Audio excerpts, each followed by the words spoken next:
Assalamualaikum. Di video kali ini kita akan membahas tentang politik etis.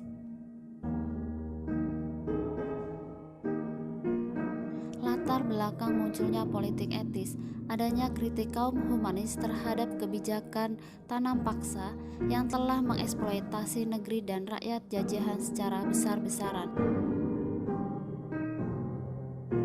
Salah satu kritik yang muncul dan mendapat perhatian banyak orang adalah karya Multatuli. Buku ini menceritakan pelaksanaan sistem tanam paksa yang menyengsarakan rakyat Indonesia. Adapun dampak dari tanam paksa sebagai berikut.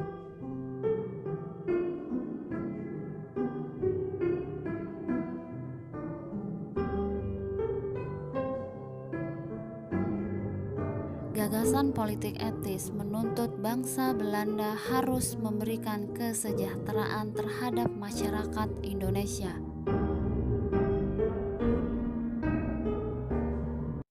Nah, kira-kira apa ya inti dari latar belakang politik etis? Ide politik etis kemudian muncul dari tulisan Van de Venter yang berjudul Hutang Budi atau Hutang Kehormatan.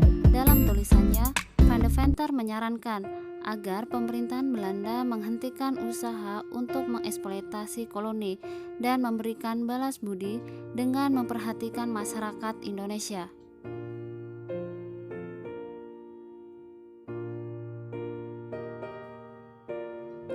Gagasan Van de Venter ini akhirnya disetujui oleh Ratu Wilhelmina pada tahun 1901 dan kemudian diterapkan di tahun berikutnya. Gagasan Van de Venter dikonsepkan menjadi Tries Van de Venter atau triad etika, secara umum disebut politik etis. Tokoh Belanda yang berperan dalam politik etis. Douws Dekker. Ia menulis sebuah buku yang berisi kekejaman pemerintah kolonial Belanda kepada rakyat Indonesia. Ia adalah negarawan dan pendeta yang memprotes aksi kekejaman Belanda terhadap masyarakat Indonesia. Van de Venter, ia pernah datang ke Indonesia dan berdiam selama 10 tahun. Ia menyaksikan penderitaan yang dilakukan oleh Belanda terhadap penduduk Indonesia. Ia pula yang mencetuskan gagasan politik etis. Isi dari gagasan politik etis ada edukasi, irigasi, dan transmigrasi.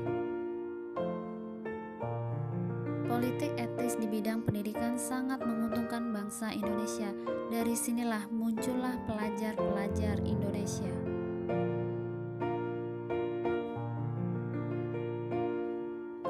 Edukasi, memberikan pendidikan untuk penduduk pribumi. Irigasi, upaya perbaikan sarana pengairan untuk keperluan pertanian. Migrasi, perpindahan penduduk terutama dari Pulau Jawa yang dianggap sudah padat ke daerah-daerah lain yang masih sedikit penduduknya. Sekolah-sekolah yang didirikan oleh Belanda untuk masyarakat Indonesia.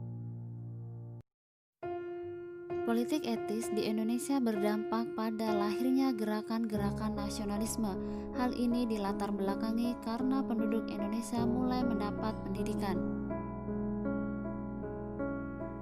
Hal ini memberikan fondasi pada orang Indonesia untuk memahami ide-ide politik Barat mengenai kebebasan dan demokrasi dan menanamkan rasa nasionalisme sebagai orang Indonesia.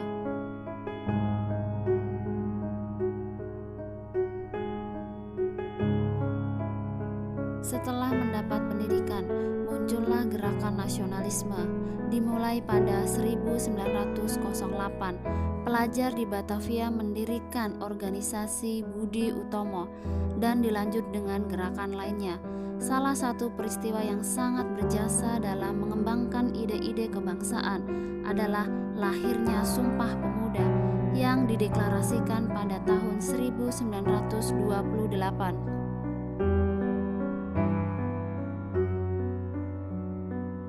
Pelaksanaan politik etis menjadi mata pisau bagi bangsa Belanda.